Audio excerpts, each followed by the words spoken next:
Oral questions, questions orales. L'honorable chef de l'opposition. The Honourable Leader of the Opposition. Qui va? Who will pay? Who will pay for this $50 billion orgy in new inflationary spending? It's not going to be those who are able to hide their wealth, nor the billionaires who invite the Prime Minister to private islands. They'll hide their money. Who will pay? The same person as always. You will pay. You who are losing your homes because of the rising interest rates. You, the ones who are paying too much taxes, who can't feed your kids. Why pay for him?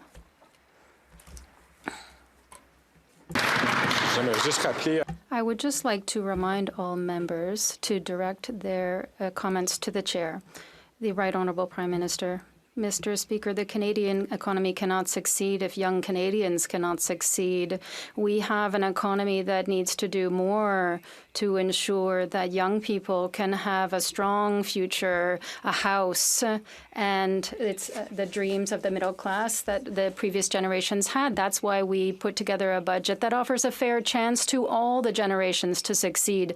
And yes, we're asking the wealthiest to contribute a bit more, while the Leader of the Opposition is preaching austerity. He's defending the wealthiest, and we will be there for the middle class.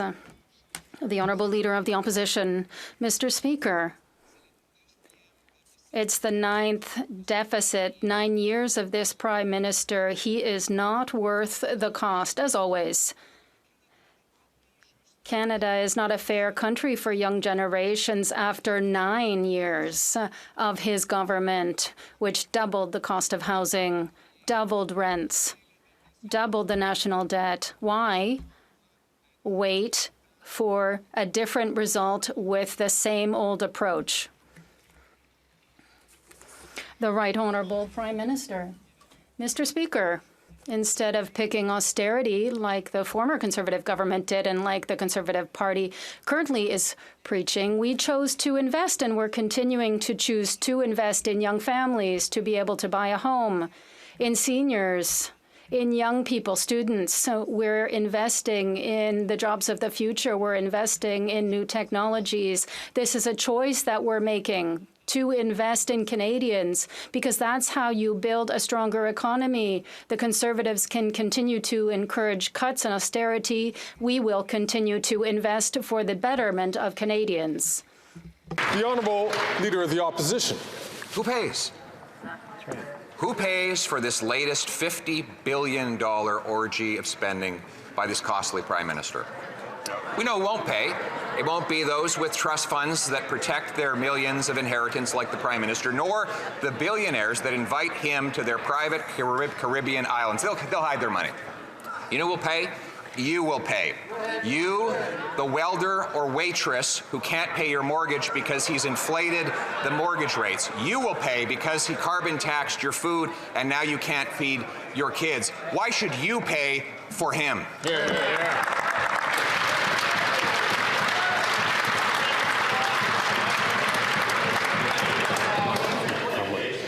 My comment still applies. The Right Honourable Prime Minister. Mr. Speaker, it is interesting to see the lengths to which the Leader of the Opposition will go to avoid saying that he is choosing to stand with the ultra-wealthy, against the middle class, against young Canadians. When we first got elected and raised taxes on the wealthiest 1% to lower them for the middle class, the Conservative Party and that leader voted against it. We're asking for the wealthiest in this country, the wealthiest 0.1%, to pay more in taxes so we can support the middle class, so we can restore the dream, particularly for young people, of home ownership, of a brighter future that the world is taking away from people all over the world. The Honourable Leader of the Opposition. Mr. Speaker, the Prime Minister likes to blame the world for the problems that he caused. He doubled the debt, doubled the rent, doubled mortgage payments, doubled the needed down payment, and now he's doubling down on the same costly mistakes that have made life unaffordable for Canadians. When will this Prime Minister realize that he's not worth the cost and that repeating the same thing 9 times and expecting a different result is the definition of insanity?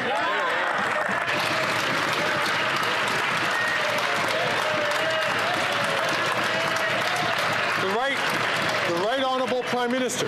Speaker, what the Leader of the Opposition is saying is that he stands with the ultra-wealthy 0.1% in this country, and everyone else is on their own. Because that's what he would do as he slashes programs, as he slashes investments, as he doesn't build the homes necessary, as he doesn't have a plan to fight climate change and create good jobs, as he has stood against affordability measures, as he stands against seniors getting dental care, Mr. Speaker. He is choosing to stand with the ultra-wealthy while we are investing in Canadians and building a stronger future that is fair for everyone.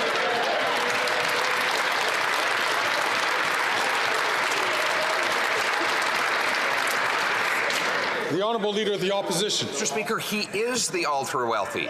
He hid his family fortune in a tax-sheltered trust fund so he wouldn't have to pay the same tax as everyone else. He vacations with the ultra-wealthy on their private islands in tax-preferred locations where they can hide their money and avoid paying their fair share here in Canada. And now he's paying off the ultra-wealthy by spending $54 billion on debt interest, more than on health care. Why give more money to the ultra-wealthy bankers and bondholders instead of the nurses and doctors? The right honourable Prime Minister. Speaker, this is a budget that invests in fairness for every generation by asking the ultra-wealthy to pay a little more. And, Mr. Speaker, the Conservative Party is choosing to stand with the status quo, stand with the ultra-wealthy, instead of saying, yes, we need to invest in young people. We need to build more houses. We need to support seniors with dental care. We need to create more spaces in childcare. We need to deliver hundreds of dollars a month tax-free in a disability benefit. These are the things we will be doing. Those are the things that they stand against.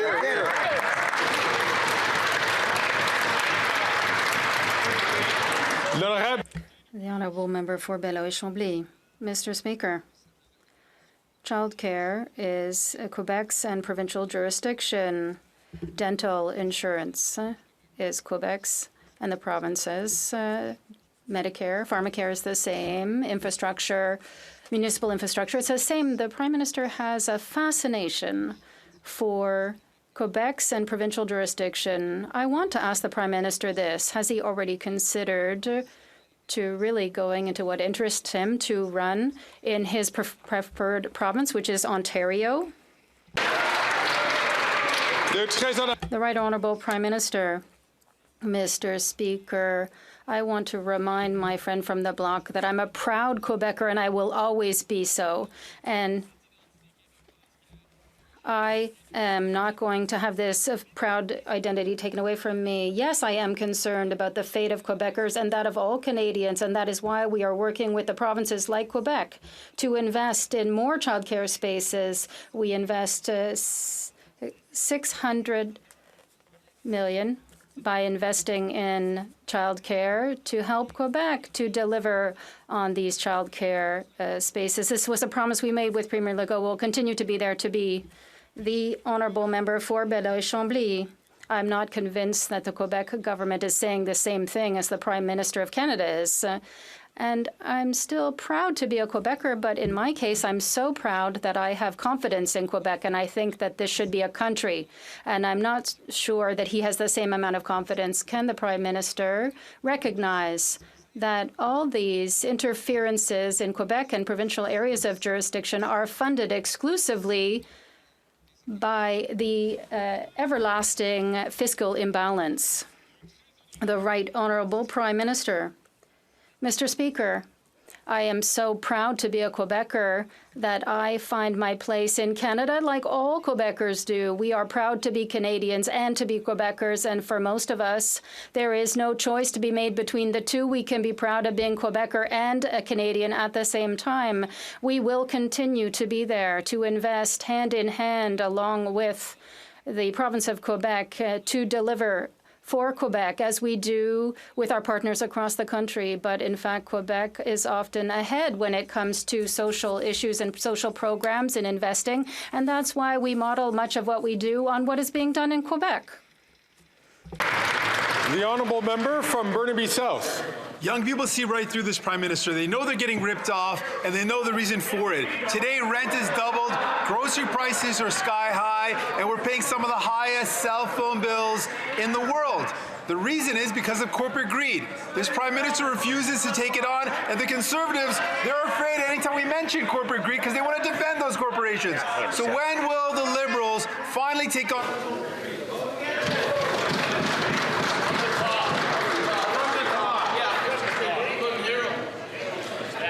There are some members in this place who, like the Speaker, had difficulty hearing the member from Burnaby South finish or ask his question.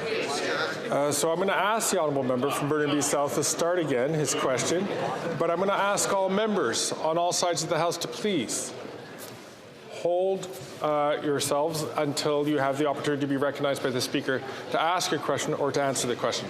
The honourable member from Burnaby South. Thank you, Mr. Speaker. I know what happens. Anytime I take on corporate greed, the Conservatives get really upset because we're taking on their masters, so they get upset about it. But I'll be careful not to say too much because I know the Conservatives get so angry when we mention corporate greed. But what happens is young people are seeing they're getting ripped off with rent, they're getting ripped off with groceries, getting ripped off with the high cost of cell phone fees, and they know it's because of corporate greed. The Conservatives don't want me to talk about this, but will the Liberals take on corporate greed, which is driving up the cost of living?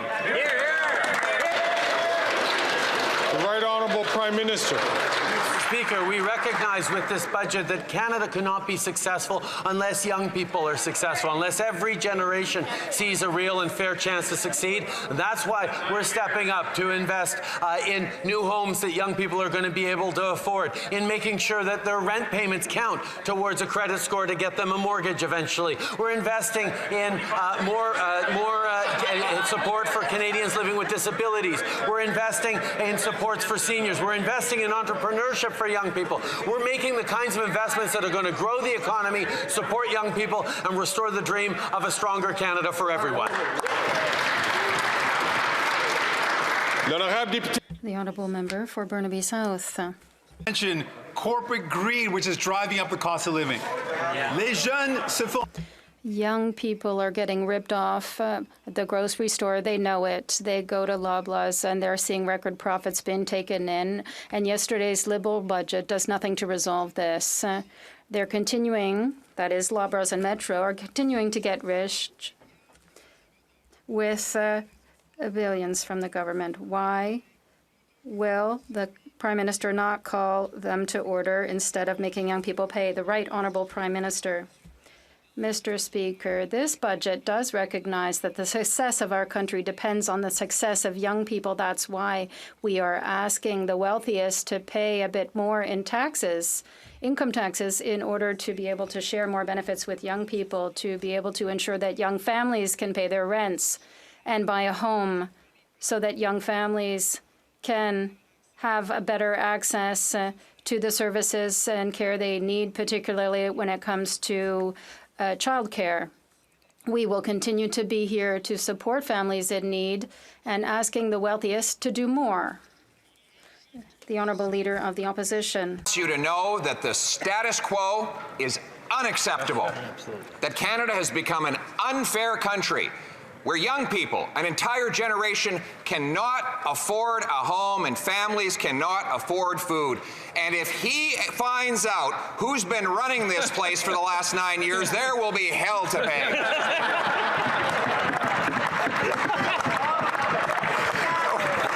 Will the Prime Minister complete his investigation and tell us who's been in charge for the last decade?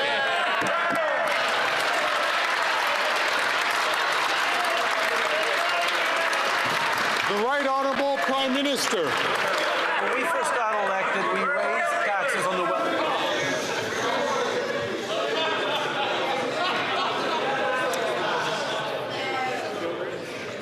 The Right Honourable Prime Minister. Mr. Speaker, when we got elected, first thing we did was raise taxes on the wealthiest 1% and lower them for the middle class, a measure that the Conservative Party voted against. We've continued to invest in young people, invest in standing up a national housing strategy after the previous government had completely ignored housing, and the former housing minister, who is now leader of the opposition, was responsible for creating exactly 6 affordable homes in his time as minister. We've continued to invest, and we're going to continue to make sure that the economy is fair for every generation, and that means asking the wealthiest to pay a little more so we can put more money in the pockets of the middle class. The Honourable Leader of the Opposition. Mr. Speaker, the Prime Minister has got to stop getting his facts from his incompetent housing minister's Twitter account. Yes. This is the same guy who, as immigration minister, lost track of 1 million people. When I was housing minister, we built 92,782 new apartment units with an average rent of $973. How many apartments will the Prime Minister build at the price of $972 a month this year? Here.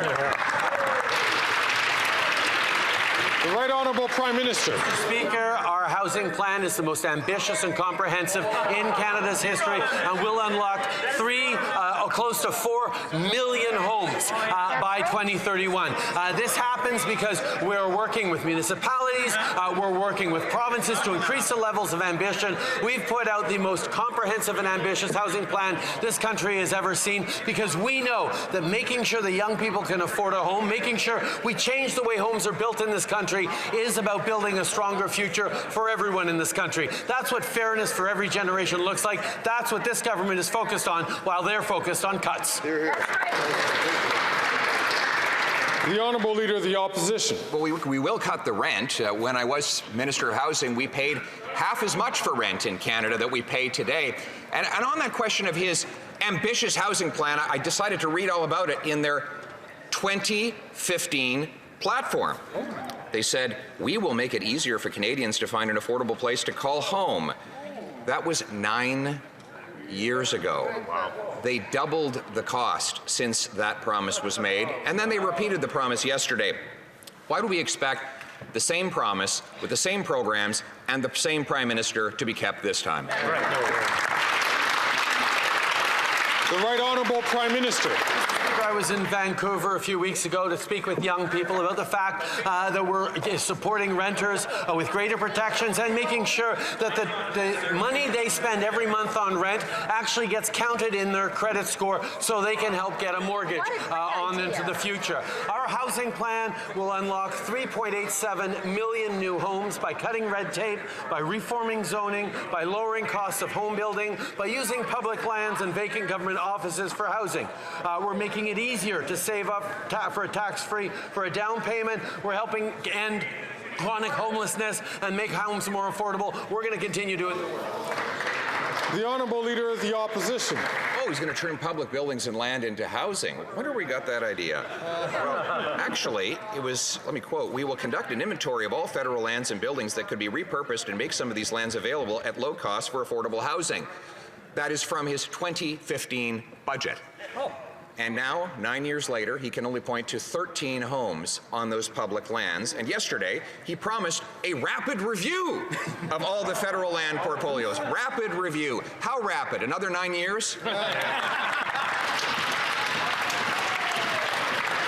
Right Honourable Prime Minister. Mr. Speaker, we made a choice. We made a choice to invest in Canadians, and that started when we took office because the previous government had not invested in Canadians, continued to choose cuts to services, continued to choose austerity over the kinds of investments that a confident country should be making in its citizens. And that's where we have stepped up, and that's where we are stepping up right now to make sure that young people have the opportunities to build a strong future themselves by asking the wealthiest 0.1% to pay more in taxes. Unfortunately, the Leader of the Opposition continues to stand with the ultra-wealthy while we stand with... The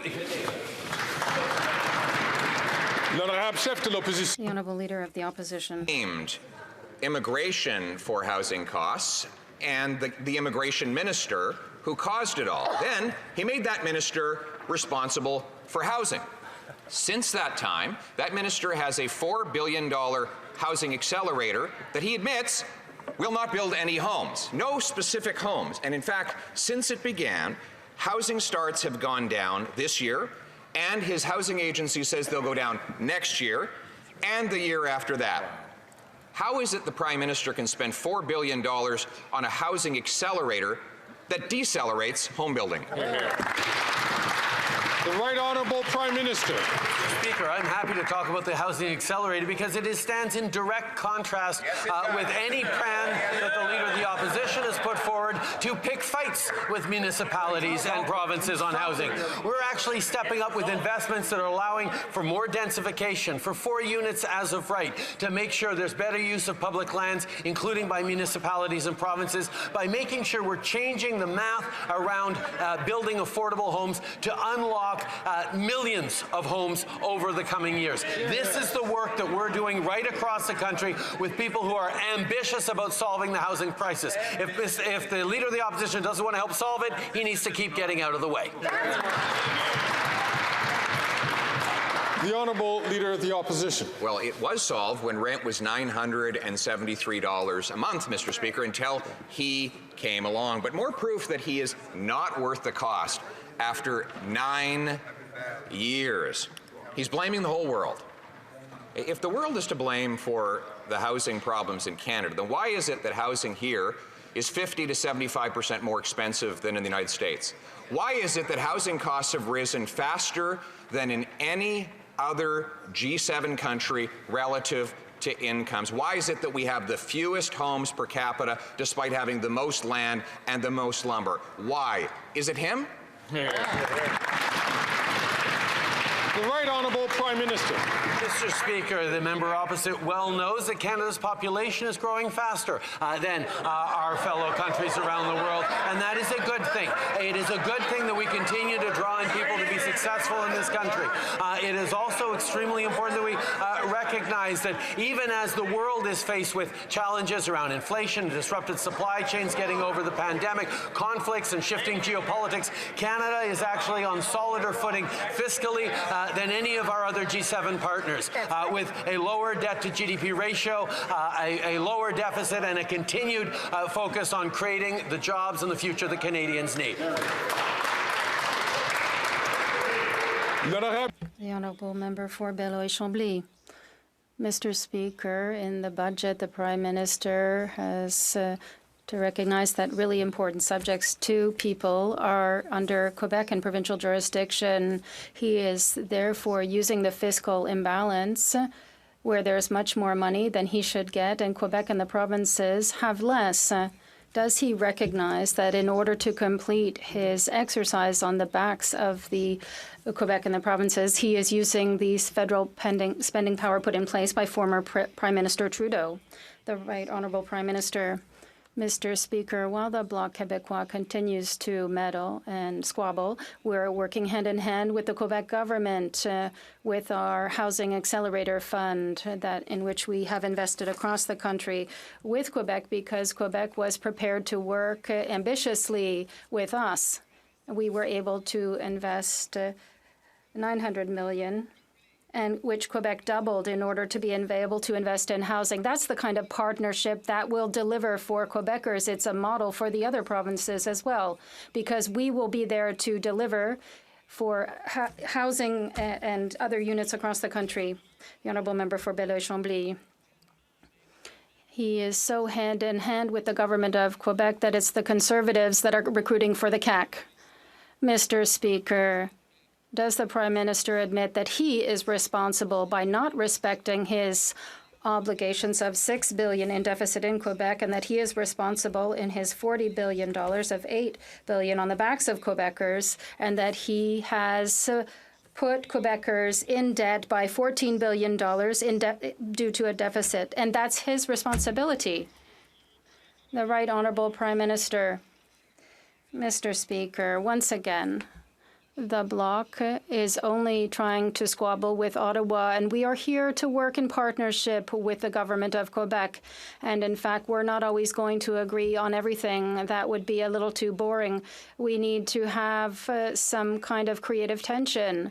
But that's exactly what has happened with regard to the housing investments in the future, the manufacturing future of Quebec, in investments that are creating solutions with long-term jobs for Quebecers. We're here to work in partnership, and we will continue to do so. The Honourable Leader of the Opposition, without his centralizing ideology, the Prime Minister would admit that housing is a federal jurisdiction. So the results are in his hands. Montreal has seen an increase of 200% in rent in the past 9 years under this Prime Minister, who is not worth the cost after all his interference in Quebec's area and provincial jurisdiction. He has managed to increase the cost. Will he take this responsibility and the blame personally for having increased the cost of housing? The Right Honourable Prime Minister. Mr. Speaker, we see quite clearly the Conservative leader's philosophy. It's that to stand with the wealthiest and to tell everyone else, well, you're alone. We're not going to be there to support you. That is what he says when he pushes austerity and cuts. We have chosen to work in partnership with the Mayor of Montreal, with the Premier of Quebec, with the premiers across the country in order to work together to build housing, to respond to the pressures that we're experiencing in Canada as elsewhere in the world. We are here to create a stronger and more fair future for the next generations. That's what this budget is doing. The Honourable Leader of the Opposition. Says that this is all about fairness. Well, we'll take him at his word and read the story of Emily, who told the Toronto Star that she could afford a home in 2015 with a mortgage $2,000. But after this Prime Minister's inflationary deficits ballooned mortgage rates, she lost her home, and now she rents a small apartment for $4,000 a month. So small, she says she can smell her own neighbors. Has the Prime Minister been fair to Emily?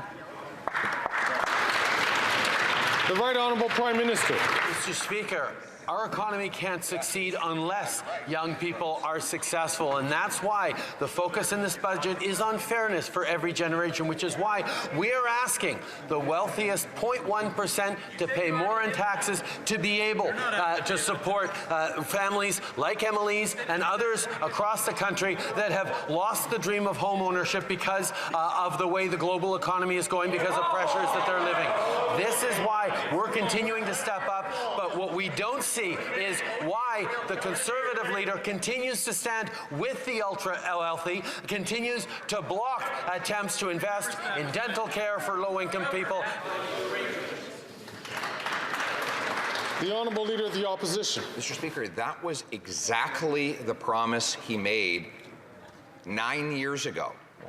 He said that Emily wouldn't have to pay any more, that some rich guy would pay. But since then, his trust fund hasn't paid any more taxes. The billionaires that host him on private islands, they don't pay any more taxes. They hide their money abroad. But Emily is paying. She's paying $4,000 a month for an apartment that is so small, she says she smells her neighbors. Is the Prime Minister treating Emily fairly?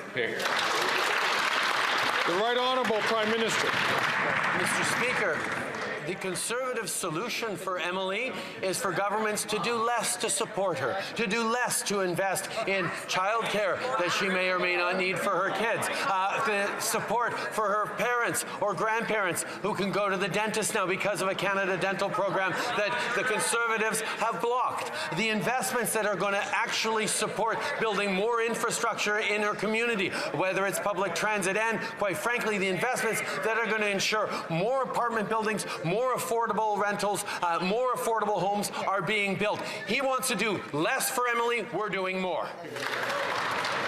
The Honourable Leader of the Opposition. Mr. Speaker, in 2015, Emily had a home with a mortgage payment of $2,000.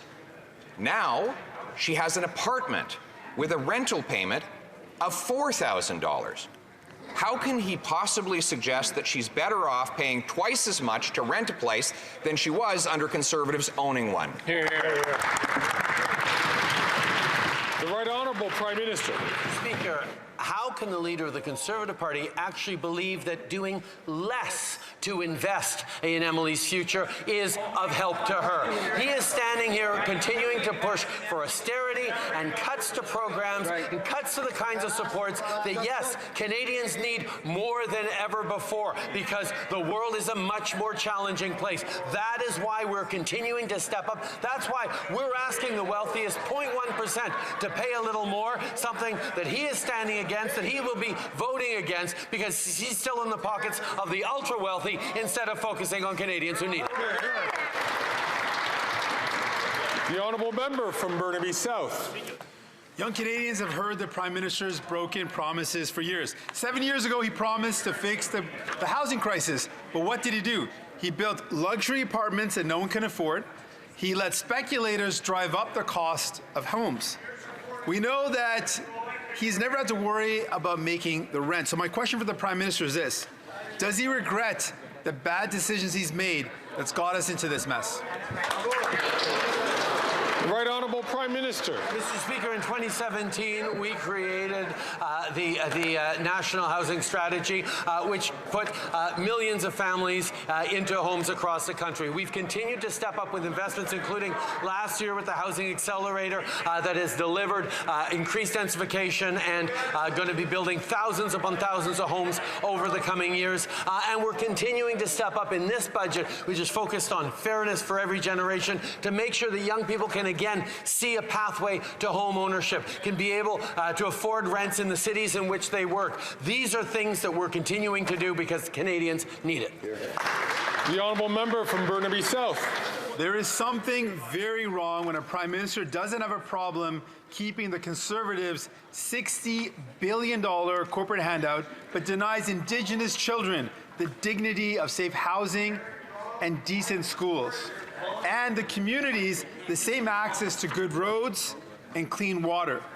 How can the Prime Minister look Indigenous people in the eyes after putting the greed of CEOs in front of the need of Indigenous families? Hear, hear. Hear, hear. The Right Honourable Prime Minister.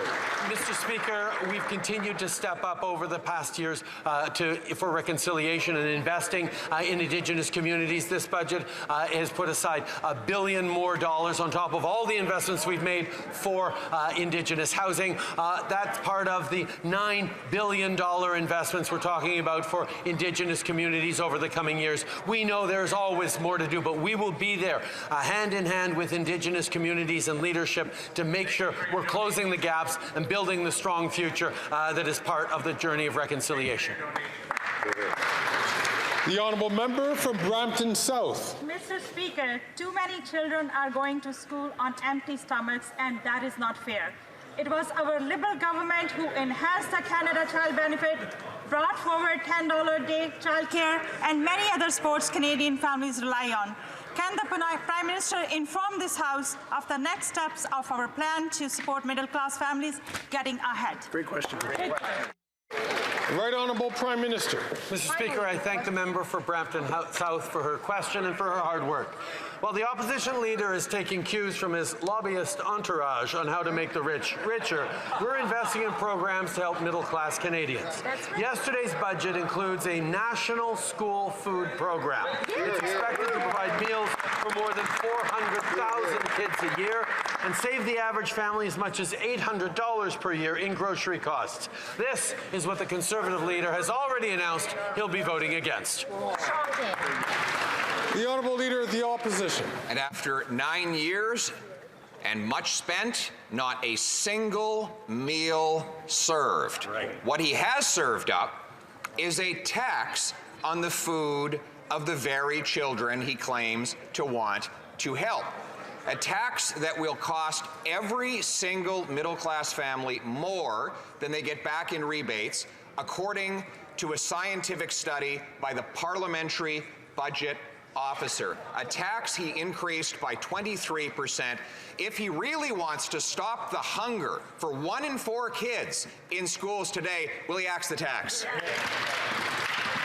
The Right Honourable Prime Minister. Mr. Speaker, just this past Monday, millions of Canadians received the Canada Carbon Rebate in their bank accounts. That puts more money in the pockets of 8 out of 10 Canadian families across the jurisdictions in which it applies, according to the Parliamentary Budget Officer.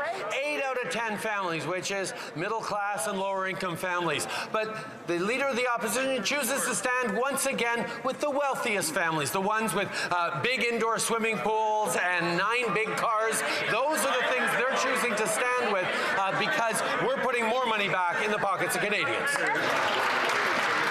The Honourable Leader of the Opposition. Mr. Speaker, the Prime Minister thinks anyone who puts gas in their car is rich and needs to be made poor.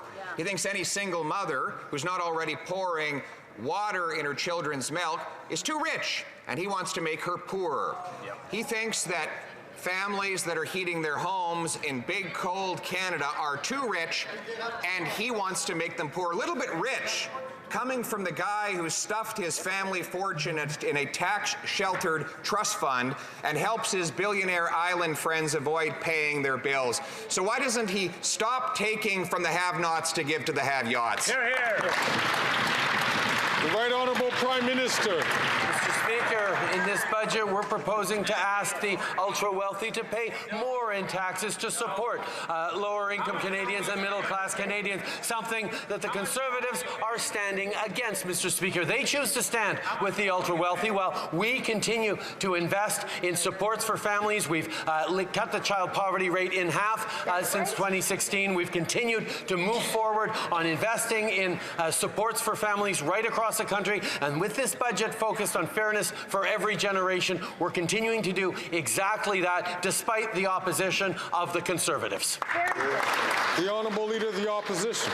Not the opposition of the Conservatives he needs to worry about. It's the Liberal Premier of Newfoundland and Labrador. Quote, on the carbon tax in particular, the Prime Minister has tried to bait me at times with certain ad hominems and name-calling almost. But look, we have a very different opinion on the carbon tax. I wish the Prime Minister would understand that. He's being very sclerotic in his approach and on this ideological marriage that he has to this carbon tax. Mr. Speaker, will he end his ideological marriage with the carbon tax so that Canadians can eat, heat, and house themselves? The Right Honourable Prime Minister. Mr. Speaker, I am resolute that I will fight climate change and put more money back in the pockets of Canadians right across the country. Any Premier is welcome to come forward with a plan to put a price on pollution that meets the levels required by the federal government instead of complaining. But that is what we will continue to do. We will ensure that a price on pollution that puts more money back in the pockets of 8 out of 10 Canadians, including in Newfoundland and Labrador, continues to be in place right across the country, because that's what Canadians need for a stronger future and for affordability. The Honourable Leader of the Opposition. Speaker, the Parliamentary Budget Officer confirms, in fact, that 6 out of 10 Canadians pay more in carbon tax than they get back in rebates. 100% of middle class or middle quintile Canadians pay more in tax than they get back, with it being especially bad for rural and suburban Canadians. And now we have 2-year highs in gas prices all across Ontario. Ontarians punished because of a 23% carbon tax. They can thank him every time they fill up the tank. Why won't he axe the tax so that Ontarians can afford to drive to work? The Right Honourable Prime Minister. Mr. Speaker, Ontario is an excellent example of a jurisdiction that chose to move forward with its own cap-and-trade system so they would not be subject to the federal carbon pricing backstop. But it was the choice of a Conservative Premier to scrap the carbon pricing system that they had that took on the federal carbon pricing backstop. But that's not all bad, Mr. Speaker, because that actually puts more money in the pockets of 8 out of 10 Ontarian families, which is something that the Parliamentary Budget Officer has confirmed repeatedly. Mr. Speaker, we're fighting climate change and putting more money back in people's pockets. The Honourable Member for Belleuil-Chambly. Mr. Speaker, not only I don't believe that the Prime Minister is going hand in hand with Quebec, but instead I believe that he has his hand in Quebecers' pockets. He's grossly taking advantage of the power to spend, the fiscal imbalance, and he's creating a huge deficit that Quebecers will have to be paying off for generations, with his only goal being to save his electoral skin. I want to say very clearly that I am denouncing this government and budget as a representative of Quebecers. The Right Honourable Prime Minister, it deeply wounds and surprises me to hear the Bloc Québécois denouncing a federal government. How shocking! This has been their job for decades. Mr. Speaker, we will continue to invest throughout Canada, including in Quebec, with a partnership with the Government of Quebec, to ensure that we build more housing, to invest in the healthcare system, to support Quebec's work in offering a healthcare system. We will be there to offer more childcare, to give funds to offer more childcare spots. We are partners in the well-being of Quebecers and all Canadians. The Honourable Member for Belleuil-Chambly. Well, Mr. Speaker, I'm not going to spend much time explaining to the PM what the function of an opposition is, especially since it comes very naturally to a Quebecer. The Prime Minister interferes with everything in Quebec's jurisdiction, and when Quebec wants to use a tiny piece of the Constitution, the notwithstanding clause, to protect its own jurisdiction, well, it's a scandal in the eyes of the Liberals. This Prime Minister is taking advantage of his powers to harm Quebec, and I will continue to denounce it. The Right Honourable Prime Minister.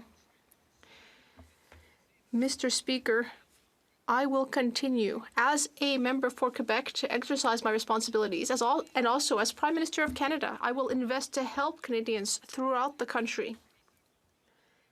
And that includes investing to create more housing in Quebec, investing in a partnership for health, to invest in opportunities for Quebecers in the years to come, invest in good jobs, good careers, in a green economy. We will be here to invest throughout the country. But the Bloc Québécois, for their part, doesn't like it. Opposition. Même un ancien. The Honourable Leader of the Opposition. Even a former NDP leader has more common sense than this Prime Minister and the current NDP leader. Tom Mulcair noted yesterday that this government will use $54.1 billion on interest payments. That means servicing the interest and payments to bankers. So that's all of the money that people pay on the GST. Everything people are paying for GST is not being used for services. It's being sent to the bankers. Does the Prime Minister really think that's okay? The Right Honourable Prime Minister. Interestingly, like the Conservative Party, Thomas Mulcair was against hiking taxes on the 1% and reducing them for the middle class, as we did in 2015.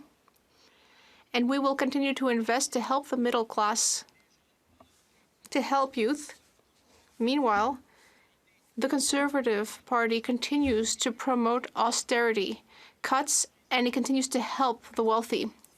We, for our part, will be there to offer a fair shot at opportunity for all generations, especially youth. The opposition. Mr. Speaker, austerity is what people are living every day when they can't afford to eat, heat, or house themselves after 9 years of this Prime Minister. But when they pay the GST, they assume that they're getting something in return. It turns out that they pay $54.1 billion in GST. And it costs them $54.1 billion in interest on the national debt. Does the Prime Minister realize that not one penny from the money Canadians pay in GST goes to valuable services? It all goes to pay wealthy bankers. The Right Honourable Prime Minister. Once again, In the face of the challenges Canadians are struggling with every single day, the solution by the Conservatives is for government to do less, to invest less in supporting Canadians, less for seniors and dental care, yes, less for child care spaces, less to invest in medical supports and in health care, less to invest in building more homes. The solution proposed by the Conservatives is for government to do less for Canadians. We are continuing to invest in people responsibly with the best, lowest debt to GDP in the G7. We will continue. The Honourable Leader of the Opposition. Less for bankers and bondholders, Mr. Speaker. More for doctors and nurses. This year, for the first time in over a generation, the federal government will spend more on interest for the national debt than we do on health care, after he doubled the size of the debt and grew health spending slower than the previous Conservative government. Why is it that he wants to give $54 billion hard-earned Canadian tax dollars to wealthy bankers and bondholders and not doctors and nurses? The Right Honourable Prime Minister. Speaker, that would perhaps be a more credible partisan argument if it wasn't for the fact that the Conservative Party consistently stood against investments to support Canadians. The dental care program we're putting forward that's going to help already the 1.7 million seniors who've signed up, the Conservatives have not only voted against, but are busy spreading misinformation around the country to try and scare people out of that program for partisan gains. The fact is, we're going to continue to invest in child care spaces because that helps families. We're going to continue to invest in in supporting students so they have less debts. We're going to build more homes. They want L'honorable député de Vaudreuil. The Honourable Member for Vaudreuil-Soulanges. Mr. Speaker, Canada's entrepreneurs and skilled workers are our biggest resource. We need to take advantage of their ideas, innovation, and hard work in order to keep our position at the head of the world's advanced economies. Can the Prime Minister tell the House about the new measures in the budget which will support not only our workers but also the Canadian economy? The Right Honourable Prime Minister. Mr. Speaker, I'd like to thank the member for Vaudreuil-Soulanges for his question and his hard work. Yesterday's budget included clear commitments to invest in our future and in the talents of Canadian workers. However, the Conservative leader said that he will be voting against supporting Canadian clean tech businesses, that he will be voting against our investments in AI, that he will be voting against people who are working in our EV supply chains. We are investing to help all Canadians succeed in the 21st century, but the leader of the opposition wants to bring us back to the Stone Age. The Honourable Leader of the Opposition. Mr. Speaker, David Dodge, proud Liberal and former Liberal appointee as Governor of the Central Bank, said that this would be the worst budget in over 40 years. It turned out he was right. We've had John Manley, who said the Prime Minister is pushing on the inflationary gas pedal, Manley being a former Liberal finance minister. Now we even have Bill Morneau condemning the government of which he was the former finance minister. Mr. Speaker, why is it that so many Liberals have come to the conclusion that this Prime Minister is not worth the cost? The Right Honourable Prime Minister. Mr. Speaker, there are people like the Conservative Party of Canada that are going to choose to stand with the ultra-wealthy and not stand with young people who need better supports as we ensure more housing, more investments, more opportunities for them to succeed in an economy that is increasingly tilted towards the ultra-wealthy, away from young people and the middle class. That's why we're going to continue to step up and put money in the pockets of Canadians who need it by asking the wealthiest to pay a little bit more, something the Conservatives will continue to stand against because they stand with the ultra-wealthy. The Honourable Leader of the Opposition. Mr. Speaker, all the adults in the Liberal and NDP parties are saying that this budget is irresponsible. We have John Manley, former Liberal finance minister, saying this Prime Minister is pushing on the inflationary gas pedal. David Dodge, renowned Liberal, is saying it could be the worst budget in 4 decades. Bill Morneau, remember him? And before he became Bill No More, he said that this is a troubling budget, and even Tom Mulcair says that there's too much going to debt interest. Isn't this like the NDP Liberal marriage? The parents went away and the rambunctious, restless kids went and trashed the place?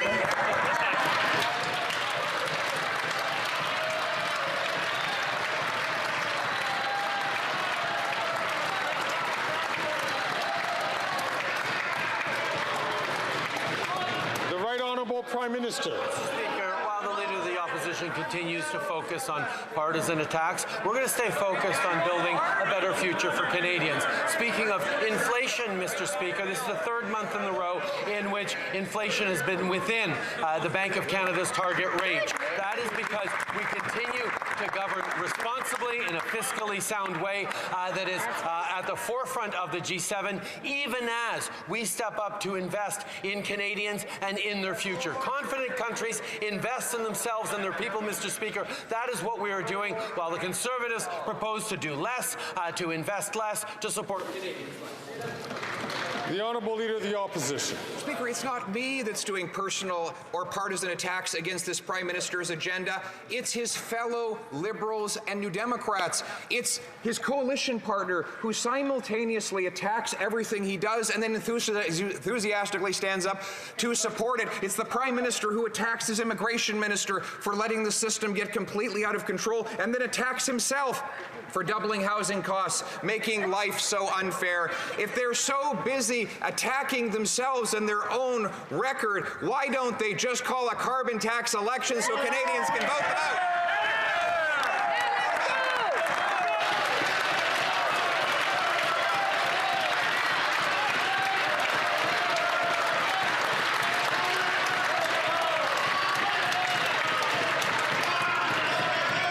The Right Honourable Prime Minister. Speaker. Excuse me. The Right Honourable Prime Minister. Mr. Speaker, this government is making the choice to invest in a fairer future for all Canadians, for every generation. That is the choice we're making. Now, the Conservatives are continuing to choose to stand with the wealthiest in this country, choose to do less to invest in childcare, less to invest in solving the housing crisis, less to support young people across the country who need to feel the opportunities they can build in the future again. We will continue to be there to put money in the pockets of Canadians, to put homes in their communities, to build a stronger future for them and their families, while the Conservatives continue to promote cuts and austerity. That's right. The Honourable Member from Calgary Skyview. Mr. Speaker, I've been hearing from young people in my riding that home ownership is just out of reach. I'm going to ask honourable members please to listen to their whips so that we could listen to the question. The Honourable Member from Calgary Skyview from the top. Mr. Speaker, I've been hearing from young people in my riding that home ownership is just out of reach. Our 2024 budget puts forward the government housing plan to build more affordable homes faster and making it more affordable to buy or rent. Can the Prime Minister please share with this House how the government plans to support young people? The Right Honourable Prime Minister. Mr. Speaker, I thank the member for Calgary Skyview for his continued advocacy and his hard work. We've put forward the most ambitious housing plan in generations. Our plan will help build more student housing on or by campus, link infrastructure dollars to housing conditions to ensure new apartments are built near public transit, make it easier to save up for a down payment and qualify for a mortgage. While the Leader opposite has no real plan, we are delivering for Canadians. That's right. The Honourable Member from Port Moody Coquitlam. $200 a month? That's what the Liberal government thinks Canadians with disabilities are worth. The Liberals said that their long overdue Canada Disability Benefit would end poverty for persons with disabilities. but what they've offered isn't even enough for groceries for a month. Exactly. Yet, the Liberals did manage to keep giving $60 billion to rich corporations, just like the Conservatives before them. It's unacceptable. Will the Prime Minister use his power and increase the Canada Disability Benefit immediately? The Right Honourable Prime Minister. Mr. Speaker, the Canada Disability Benefit is a major milestone in our strong and unwavering commitment to creating a more inclusive and fairer Canada. Mr. Speaker, there is always more to do, but $6.1 billion over the coming years is going to make a measurable difference in the lives of some of Canada's most vulnerable people. Hundreds of dollars a month, tax-free, will help with the cost of living. We recognize there's more to do. We will be working with provinces and territories to make sure, first of all, that this disability money is not clawed back, and secondly, that we can do even more in partnership with provinces and territories for Canadians with disabilities. The Honourable Member from Saanich Gulf Islands. Thank you, Mr. Speaker. And in line with the question just asked, we were also shocked to see $200 a month, as if that would lift people in poverty, living with disabilities, and could lift them out of poverty. In what world is $200 a month enough? And at the same time, the Red Dress Alert Initiative, $1.3 million over 3 years. Stolen sisters versus stolen cars. The cars get $47 million right away. Can the Prime Minister explain, is this fair? Is this just? The Right Honourable Prime Minister. Mr. Speaker, this government has recognized for many years that Canadians living with disabilities are facing extreme challenges and disadvantages in our economy and in our communities. That's why we've stepped up regularly over the past years with initiatives to keep Canada, to reduce barriers in Canada and to create a Canada Disability Benefit. We are now moving forward with that at the cost of over $6 billion over the coming years to put hundreds of dollars a month tax-free in the pockets of families with individuals with disability. The reality is there is always more to do, but this will help. Yes. That will conclude oral questions for today. Cela met fin à la période des questions pour aujourd'hui.